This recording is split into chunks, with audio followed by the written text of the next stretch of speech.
Well, hello there, everyone. You know what? I meant to get this all kind of adjusted, and I didn't quite. There we go. All right. This is a real professional operation of what I got going here on YouTube. Yeah. So, what should I rant about today? I don't know. I was talking about games yesterday, video games, and things that, games I like and things that baffle me. I want to talk a little more about school today, because I want to talk a little bit. I was kind of ranting, on the 4th on Monday, I guess that was about my family and some of the stuff I probably shouldn't have gotten into, but no harm, no foul, I suppose. And this is a really important point, I think, because if there are people out there who aren't, getting answers, keep trying, because this is a mistake I made.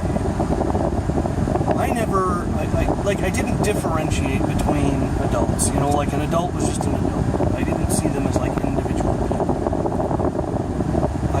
And that's not entirely true. I'm oversimplifying it a little bit, but basically it's just I just kind of assumed that this is how all adults are. This is just what all adults think.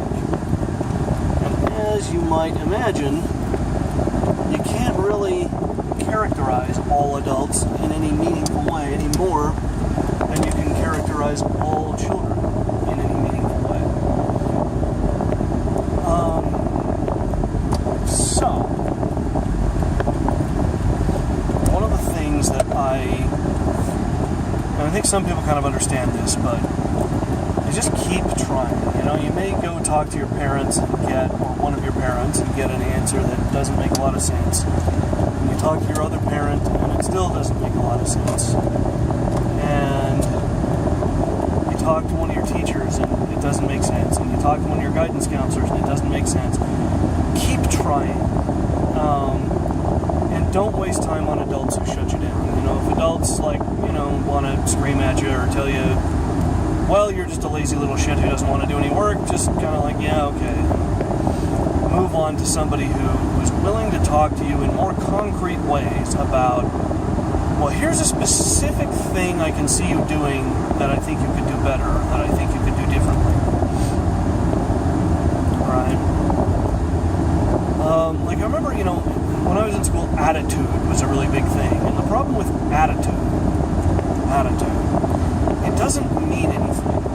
It's have a good attitude, have a can-do attitude. Well, I don't really know what that means. And this is really, I'm going to give you a really extreme and probably very offensive example of what I'm talking about. But if a woman is being raped in a parking lot, should she try to escape, or should she change her attitude? Should she just decide that this is okay, what's happening? And the reason I use, like I said, this is a really kind of horrible and probably very offensive example, but I use it to illustrate what I think is a fairly valid point, which is, what are we talking about here? When we say, have a good attitude, because I'm all for, having a good attitude. I'm all for looking for positives. I'm all for, trying to find ways that you're empowered, or trying to find the good even when you're in a bad situation. I'm all for that. But that's all I'm for. I'm not for, deciding that it's okay for people to fuck me out of an education. And you shouldn't be either. So, by all means, have a good attitude. But also, it doesn't mean you shouldn't call people out. It doesn't mean you shouldn't ask questions. It doesn't mean you shouldn't say, I don't understand. And the reason I don't understand is because nobody will tell me what's going on. So, keep trying. And don't mess around with people who are going to just give you lectures on your attitude.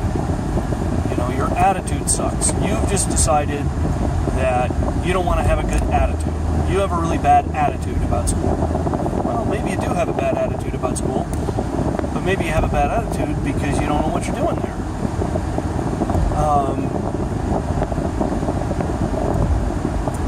I'm going to give you an example of something that might sound like having a bad attitude. This is, I think it was Pat Faringa who said this in an interview. I can't remember, but it was, I think there's some documentary about compulsory education and all this stuff. And Pat Faringa, I think it was him. I don't want to attribute this to him if it wasn't, but I think it was him. He was talking about school phobia. He's like, school phobia, what a ridiculous thing this is. Do people suffer from prison phobia or concentration camp phobia? And there's kind of two ways we could look at that. We could say, oh, this is a guy who has a terrible, terrible attitude. Or we could say, well, this guy sees school as something confining and restrictive.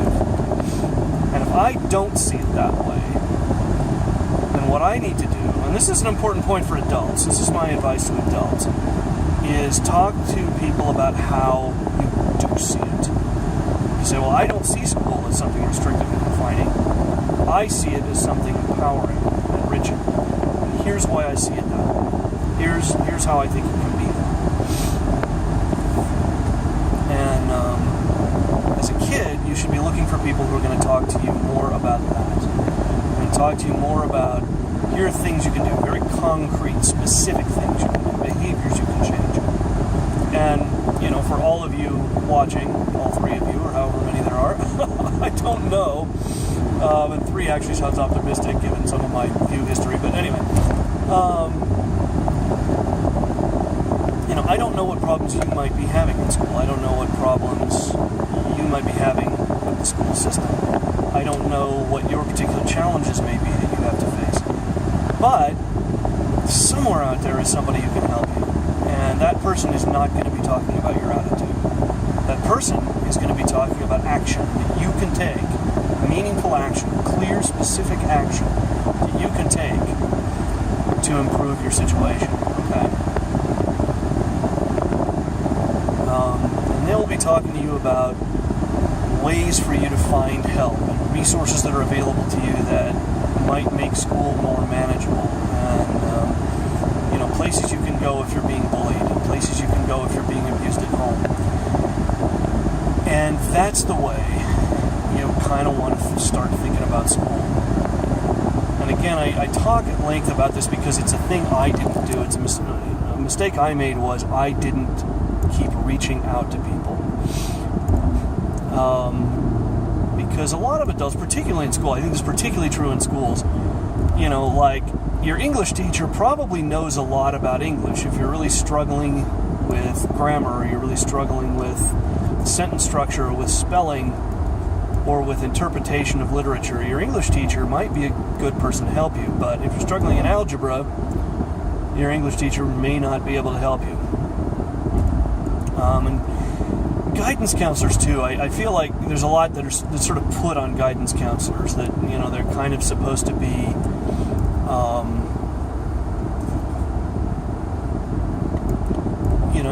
They're kind of supposed to be everything, and they're not. They can kind of tell you if you're like, hey, I want to be a lawyer. So what are some things I can do right now? What should I be studying? What should I be focused on? They can probably help you with that. But if you're like, I'm just tanking in school and I don't know why, maybe they can help you. I mean, a guidance counselor might be a good place to start, but they may not. They may not be. They may not be the best person to talk to, and that's a tough one because if you say like, who is? Well, I don't know. It's a thing you're going to have to talk. You're going to have to just go around and ask people about.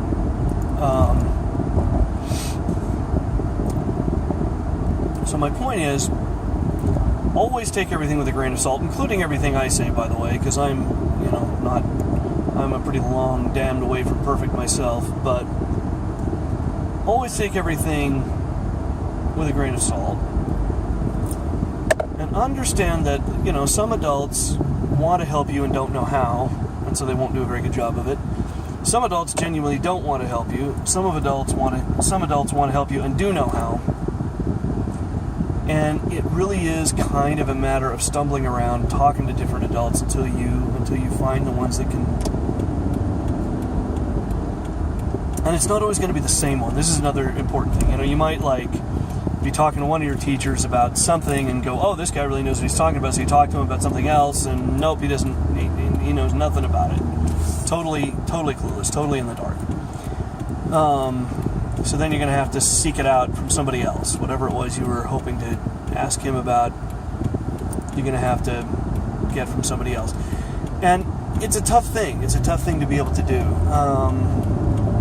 And it's a thing that I really kind of didn't get as a kid. And it's a thing I think a lot of kids don't get, because I remember when I was working around kids, I would sort of see that, they kind of not get an answer that they want and kind of go, well, all right, and just kind of move on or grit their teeth and bear it.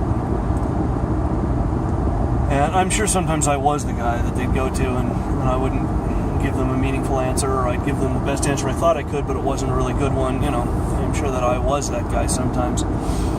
So, keep looking, keep asking, keep talking to people.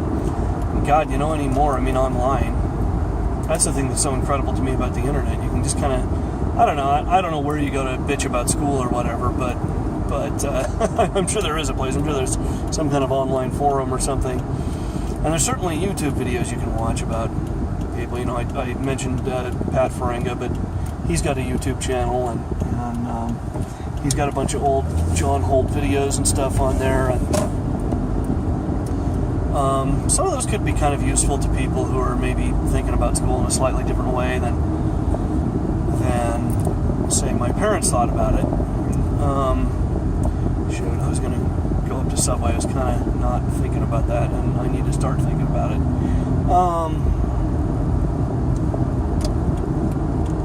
Sorry, I kind of got to focus on what I'm doing here for a minute. Got to focus on driving, just briefly. Yeah, so talk to different people. Find ways to network, talk to your friends, parents, talk to your friends' relatives, talk to your relatives, anybody you can, to try and get meaningful answers about problems that you may be having in school. This poor guy thinks he's going to cut me off, and he's not. Okay. Anyway,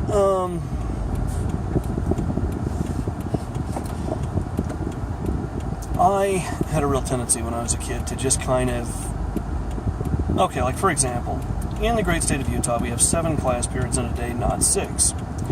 And the reason we have that is to allow for kids who want to take seminary. Seminaries are private schools run by the church, the LDS church in this case, that maintain a building close to but off campus. And so, you can do this thing called released time. That's what they have to call it. They can't call it seminary. They have to call it released time. And I remember talking to my guidance counselor about, what I would like to do with my release time is go up to the library and do homework. Well, you can't do that. And I just kind of grudgingly okay.